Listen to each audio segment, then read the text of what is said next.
Hey guys, right here we got a Stinger 600.4. This is the first amp that I ever got. It's a MT 600.4 is what they actually call it. And this is a phenomenal amp for a lot of reasons.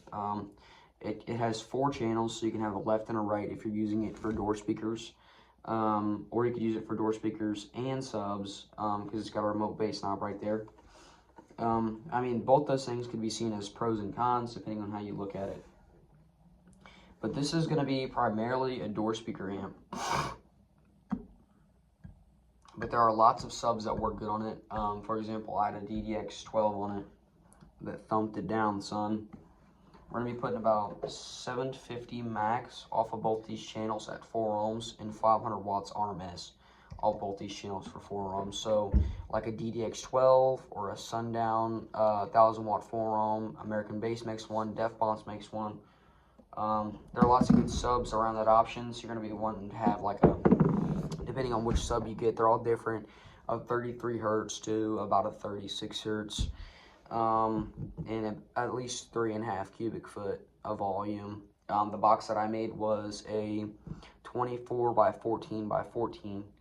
That was very easy to make. It had I believe a 2.5 inch port. It went 6 inches down and 4 to the left, towards the sub.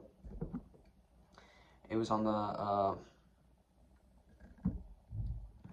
but yeah, guys, we got 4 gauge inputs, which I don't like that much, but it's gonna be plenty. I have here in my pocket you need a 2.5 millimeter and a 3 millimeter Allen wrench to turn these bad boys. And I tried stripping them just to know that I couldn't. You can't strip them. High quality metal. And these have adapters that go on them. I just don't have them in right now. But yeah, guys, if you're getting your first amp, I'd get this and a DDX12 from Scar. It's more like a competition sub. That's a clean bass sub. And if you just want to thump the buns off of something, dude, the Def Bonds would probably be your best bet. Or you know, Sundown's pretty clean, but it's going to be pretty pricey. And American Bass is going to be the cheapest one, I think, out of those. And CT makes one too that's really good. My friend has one of those. I don't recommend those in any specific order. You need to do your own research and know what you want. That's part of it, guys. But I personally want the DDX. The new Rhett went with the DDX, like the you know, the dude that didn't know what he was doing. And I don't regret that decision. I don't regret either my sub or my amp decision. Calls for 125 amp views. It's got 4 channels on it. So I got a 125 amp 4 channel 4 gauge 16 ohm speaker wire. Wiring harness for $40 that I'm going to link in the description. I'm going to link this amp in the description. I'm going to link all those subs in the description. And I'm going to link some sub box building plans. Also, I know I just talked about subs because this is the perfect beginner sub setup amp. I also want to say that I was saying before I was so rudely interrupted is whenever you start car audio, it's hard to stop. And you always want to be louder than you were before.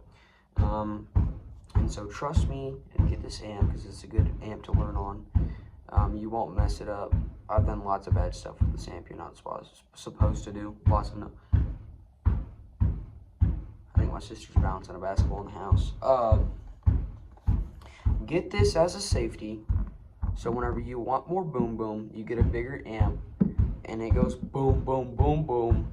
And then you can't hear your door speakers because it boom booms too loud. So then you use this as your door speaker amp. That's your safety, guys. And also, it's a phenomenal sub. It's a phenomenal all-around amp. One last thing. Whenever you get this, make sure you get a sub that's dual 4 ohm. So 2 voice coils. So it'll say DVC 4 ohm. That's the kind of sub you want to get. And you want to probably say at least 1,000 watts RMS.